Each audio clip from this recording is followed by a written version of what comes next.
Hello, this is Defa Green. We're going to interview the amazing Benjamin Zephaniah. As a child, was English your favourite subject? That was your aspiration writing back then? English wasn't my favourite subject, unfortunately. And it's really weird to say because I'm a writer, but I hated writing. I hated reading and I hated writing. I know it's really important. If you get the habit of reading and writing when you're young, you have it for life. If you leave it too late, then it's very difficult to go back and get it and pick it up. So, the reason why I do lots of things with young people is because I know how difficult it was for me. I had to struggle with dyslexia as well. So if I can inspire people to read and write at a young age, I know I'm doing okay. Who was the first person who noticed you're a great writer? I have to say, really, I started doing performance poetry. And my first performance was in my mum's church, so I would have to say, the members of my mother's church, because they got me up to perform poems about Jesus and things like that. And so it was really performance poetry. I didn't call myself a writer because a lot of my poems weren't written down. Much later on in life, somebody who happens to be in this building said, "Benjamin, why don't you write a novel?" I said, "I'll give it a try," and I wrote a novel. But really, I'm a performance poet. That's trying my hand at writing novels and plays and other things. Due to the time you were in school, there probably weren't many black authors or like non-white characters in books. I didn't know any, and that was one of the reasons why I wasn't really that interested.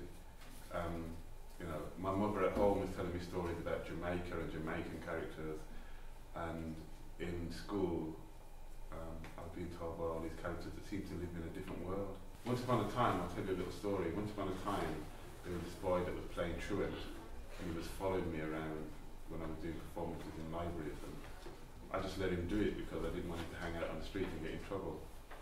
And I said to the audience that I'm having a new book of poetry coming out soon, and I'm going to write on it not to be taught in schools, because I wanted to be radical, and there's another poet that did that same thing.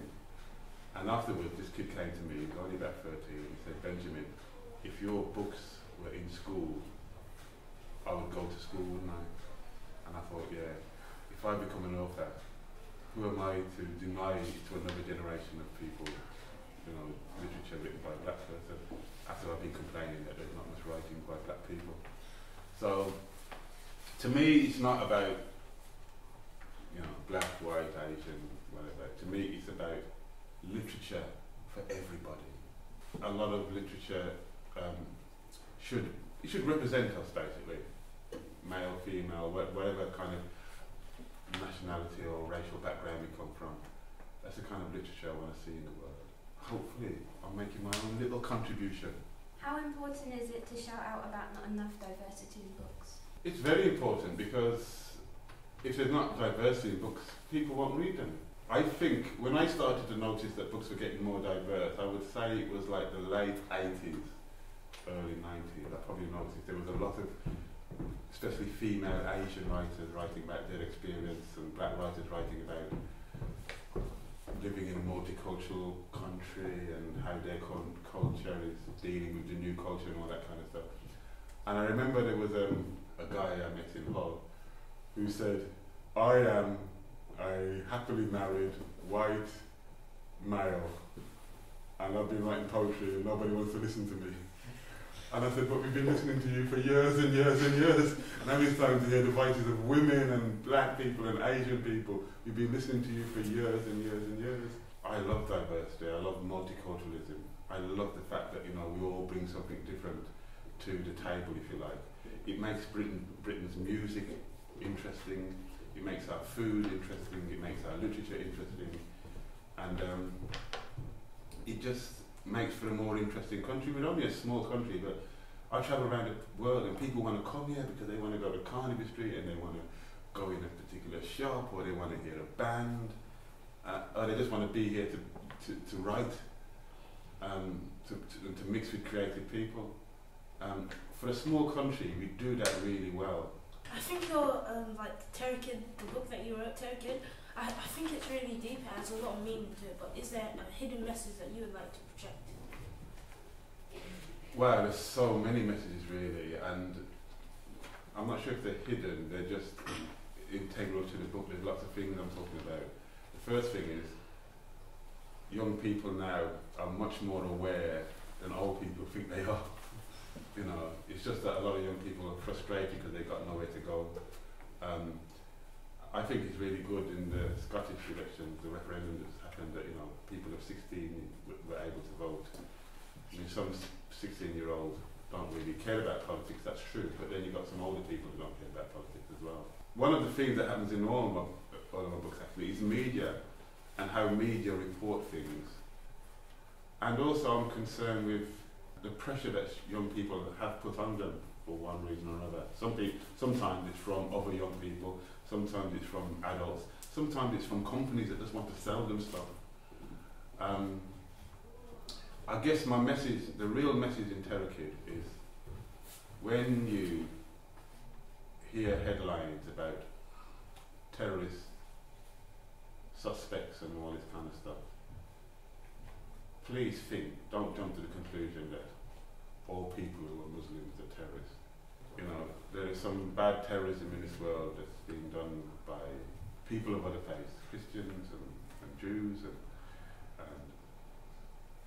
they're just, terrorists are terrorists. It doesn't mean that Christianity is bad, it doesn't mean that Judaism is bad, it doesn't mean that Islam is bad. You've just got some people that manipulate it. So the message is, when you hear these things in the media, don't believe them, don't automatically just agree with them. Sometimes it's one-sided. Sometimes you have to think for yourself, sometimes you have to do your own research. If you had the power to start a revolution, how would you go about it? Well, first of all, I'd get lots of chocolate cake. Yes. That would be might have a chocolate cake revolution, right? The first thing I would do is I would call all the people together. I'm talking now about the civil servants and the politicians and the bankers and all those people, and I say, right, I don't want to put you out of a job as such, but I want you to work for the good of the people. Not profit. There's nothing wrong with making a profit, but your first priority must be the good of the people. So I want to know that the children of our country and the adults can go to school and go to work on good, clean buses and trains, etc. I want to know that if they're on the way to work and they have an accident, they can go to the hospital without taking out their credit card. They can go in and get some plasters or help or whatever it is. I want to know that if a kid is in school and the kid is dyslexic like I was, that kid can get help. Or if a kid is disabled in some other way, that kid can still have a mainstream education. You know, very, very basic things would be in my revolution, but they are missing, I think, from what politicians are talking about now. You know, politicians, you know, you hear them talking about immigration and stuff like that. Well, you know, when they talk about immigration, that just gets everybody upset. Even people who are immigrants, you know, start getting upset about the new immigrants. And, you know, this new immigrants in a few years' time will be upset about the new immigrants coming after them. Britain has always had immigration, people have always been coming here. But the most important thing for me would be a fair, just society with lots of books and lots of cake. Thanks, Benjamin Zephaniah, for helping us take this interview. It helped a lot of people. Thank you.